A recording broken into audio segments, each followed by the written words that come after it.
அனைவருக்கும் வணக்கம் நண்பர்களே. நாம் இன்னைக்கு இந்த வீடியோ பதிவில் என்ன தெரிஞ்சுக்க போகிறோம் அப்படின்னா தைப்பூசத்தை பற்றி தான்.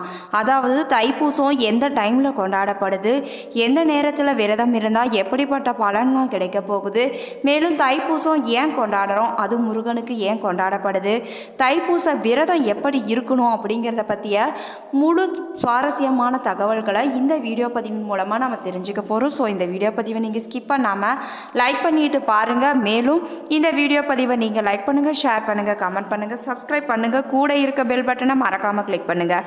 அப்போ தான் நாங்கள் போடுற ஒவ்வொரு பதிவும் நோட்டிஃபிகேஷன் மூலமாக உடனுக்குடன் உங்களை வந்து சென்றடையுங்க. இப்போ வாங்க வீடியோக்குள்ளே போகலாம். வீடியோக்குள்ளே போகிறதுக்கு முன்னாடி உங்களுக்கு முருக கடவுளை ரொம்ப பிடிக்கும்னா முருகனுக்கு அரோகரா, கந்தனுக்கு அரோகரா, வெற்றிவேல் முருகனுக்கு அரோகரா என்று கமெண்ட்டில் 3 முறை பதிவிடுங்க. கடவுளான முருக பெருமானுக்கு தைப்பூசத்தன்று வெகு விமரிசையாக கொண்டாடப்படுது. அந்த தைப்பூச விரதம் எப்படி இருக்கணும் அப்படிங்கிறத பற்றி தொடர்ந்து இந்த பதிவில் நாம் பார்க்கலாங்க. முருக பெருமானுக்கு உரிய சக்தி வாய்ந்த முக்கியமான விரதங்களில் ஒன்றாக தைப்பூசம் கருதப்படுதுங்க. தை மாதத்தில் பௌர்ணமியும் பூச நட்சத்திரமும் இணைந்து வரும் நாளை தான் நாம் தைப்பூசமாக கொண்டாடுகிறோம். இந்த தைப்பூச நாளில் விரதம் இருந்தால் கேட்ட வரத்தை முருகன் தந்தருள்வார் என்பது ஐதீகம். எனவே வாழ்வில் வெற்றியும் முன்னேற்றமும் ஞானமும் கிடைக்க வேண்டும் என்று நினைக்கும் நபர்கள் தைப்பூச நாளில் விரதம் மேற்கொள்வது நல்லதுங்க. தைப்பூசம் 2024 எப்போது என்று பார்க்கலாங்க. இந்த நிலையில் ஜனவரி 25ஆம் தேதி தைப்பூசம் கொண்டாடப்பட இருக்குதுங்க. வரும் 25ஆம் தேதி காலை 9:14 முதல் ஜனவரி 26 காலை 11:07 வரை பூசம் நட்சத்திரம் இருக்குதுங்க. 24ஆம் தேதி இரவு 10:44 முதல் 25ஆம் தேதி இரவு 11:56 வரை பௌர்ணமி திதி வருதுங்க. இதனால் இந்த ஆண்டு ஜனவரி 25ஆம் தேதி தைப்பூசம் கொண்டாடப்படுதுங்க.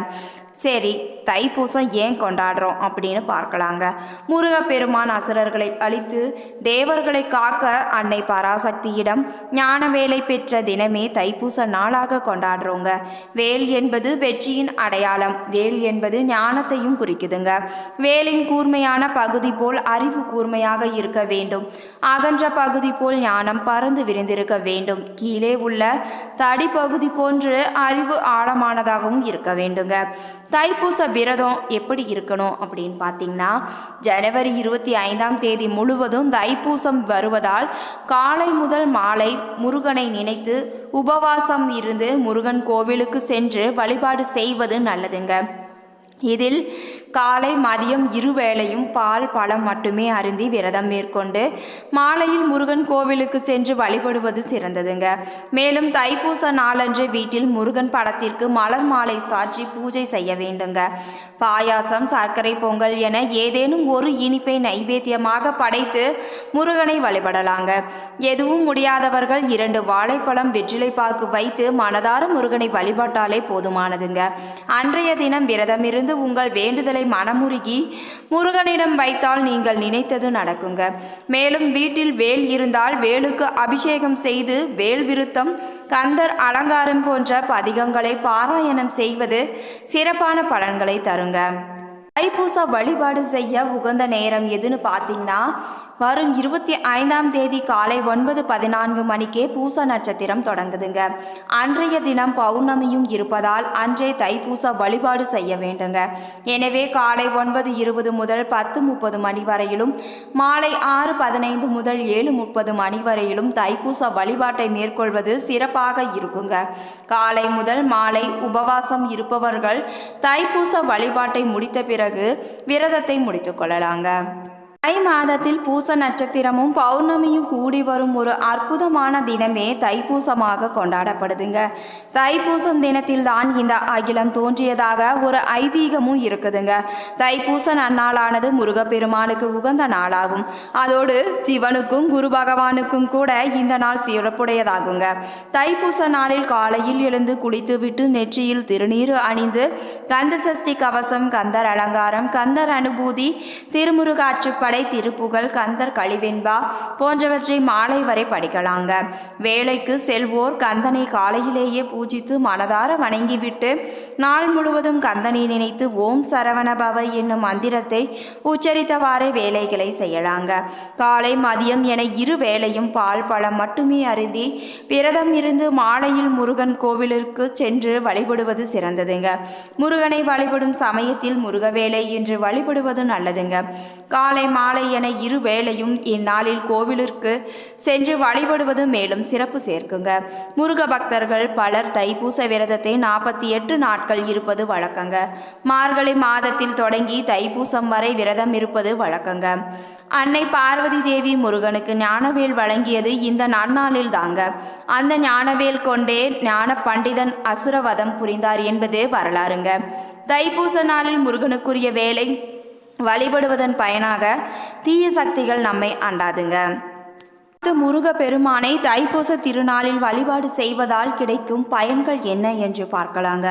சூரபதுமர்களை அழிப்பதற்காக முருக பெருமானுக்கு பார்வதி தேவி ஞானவேல் வழங்கினார். பார்வதியிடம் இருந்து முருகன் ஞானவேல் பெற்ற தினத்தையே தைப்பூச திருநாள் என்று பக்தர்கள் கொண்டாடுறாங்க. பழத்திற்காக கோபத்து கொண்டு ஆண்டி கோலத்தில் முருகப்பெருமான் நின்ற இடம் பழனி.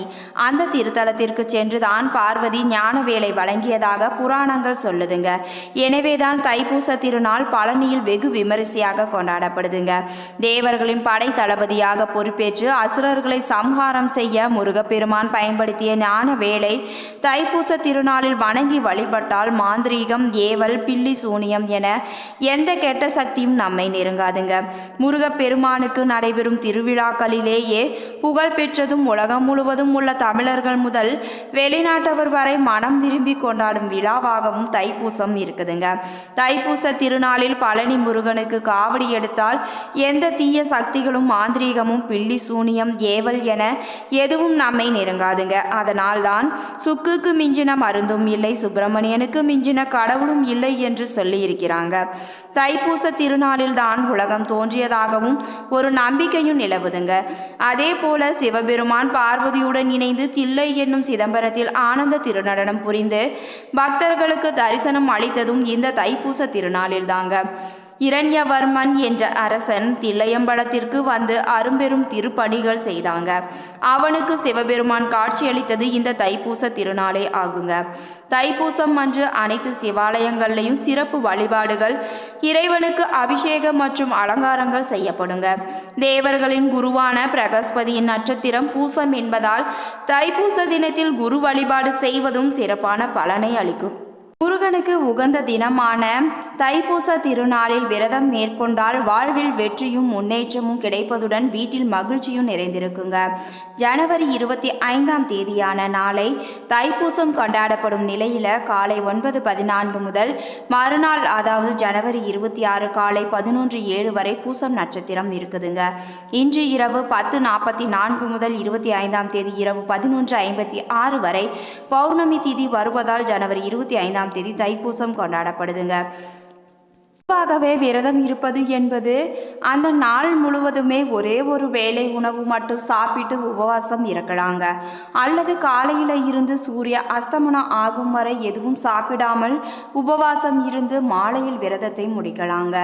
தை மாதம் உலகம் முழுவதும் கொண்டாடப்படும் விசேஷம்தான் தைப்பூச திருவிழா. இந்த ஆண்டு தைப்பூசம் 2024 ஜனவரி 25 வருகிறது. தை மாதத்தில் பூச நட்சத்திரத்தில் பௌர்ணமி தேதி தோன்றும் என்பதால் தைப்பூசம் அன்றே தை மாத பௌர்ணமியும் வருங்க. தைப்பூசம் எவ்வளவு விமரிசையாக பெரிய உற்சவமாக கொண்டாடப்படும் என்பது அனைவரும் அறிந்தது தாங்க. முருக பக்தர்கள் 48 நாட்கள் விரதம் இருந்து காவடி எடுக்கும் வழக்கமும் இருக்குதுங்க. அவரவர் வேண்டுதலை நிறைவேற்ற காவடி எடுத்து அறுபடை வீடுகளுக்கு சென்று தரிசனம் பெறுவாங்க. காவடி எடுக்க முடியாதவர்கள் அல்லது அறுபடை வீடுகள் தரிசனம் காண முடியாதவங்க தைப்பூச நாளன்று காலையில் பால் அல்லது பழங்கள் சாப்பிட்டு தைப்பூசத்தன்று முருகருக்கு செய்யப்படும் நெய்வேத்தியத்தை மட்டும் சாப்பிட்டும் விரதம் இருக்கலாங்க. தைப்பூசம் 2024 விரதம் இருப்பவர்கள் விரத நாள் முழுவதுமே பூண்டு, வெங்காயம், முருங்கை, மசாலா பொருட்கள் சேர்த்து செய்யப்பட்ட உணவுகள் மற்றும் அசைவ உணவுகளை தவிர்ப்பது நல்லதுங்க. சாத்வீக உணவு என்று கூறப்படும் எளிதில் செரிமானமாகும் உணவுகள் கஞ்சி, பால் மற்றும் பழங்கள் ஆகியவற்றை சாப்பிடலாங்க. உடல் ஆரோக்கியத்திற்கு ஏற்றவாறு ஒரு பொழுது சாப்பிட்டு விரதம் இருக்கலாங்க. இதுவரைக்கும் தைப்பூசத்தன்று எப்படி விரதம் இருந்தால் என்னென்ன பலன்கள்லாம் கிடைக்கும் என்பதை பற்றி இந்த வீடியோ பதிவின் மூலமாக தெரிஞ்சுக்கிட்டோம். இந்த வீடியோ பதிவு உங்களுக்கு பிடிச்சிருந்தா இந்த வீடியோ பதிவை நீங்கள் லைக் பண்ணுங்கள், ஷேர் பண்ணுங்கள், கமெண்ட் பண்ணுங்கள், சப்ஸ்கிரைப் பண்ணுங்கள். கூட இருக்க பெல் பட்டனை மறக்காமல் கிளிக் பண்ணுங்கள். இப்போது நீங்கள் ஸ்க்ரீனில் பார்த்துக்கிட்டு இருக்கிறது கருங்காலியால் ஆன மோதிரத்தை தாங்க பார்த்துட்டு இருக்கிறீங்க. இந்த கருங்காலியால் ஆன மோதிரமானது முழுவதுமாக பித்தளையால் செய்யப்பட்டதுங்க. மேலும் இந்த மோதிரமானது தங்கம் முலாம் பூசப்பட்டு இருக்குதுங்க. இந்த மோதிரம் நம்ம உற்சாகம் ப்ராடக்ட்ஸில் இப்போது சேல்ஸ் பண்ணிட்டு இருக்காங்க. அதுவும் மிக குறைந்த விலைக்கு 250 ரூபாய்க்கு சேல்ஸ் பண்ணுறாங்க. தமிழ்நாடு முழுவதுமாக கொரியர் சர்வீஸும் பண்ணுறாங்க. கொரியர் சர்வீஸ் சார்ஜ் வெறும் 50 ரூபாய் மட்டும்தாங்க. வெளி மாநிலத்திற்கு இந்த கொரியர் சர்வீஸ் சார்ஜ் வேறுபடுங்க. உங்களுக்கு இந்த மோதிரம் வேணும்னு நினைச்சீங்கன்னா ஸ்கிரீன்ல தெரியுற வாட்ஸ்அப் நம்பருக்கு வாட்ஸ்அப் பண்ணி இந்த மோதிரத்தை நீங்க பெற்றுக்கலாங்க.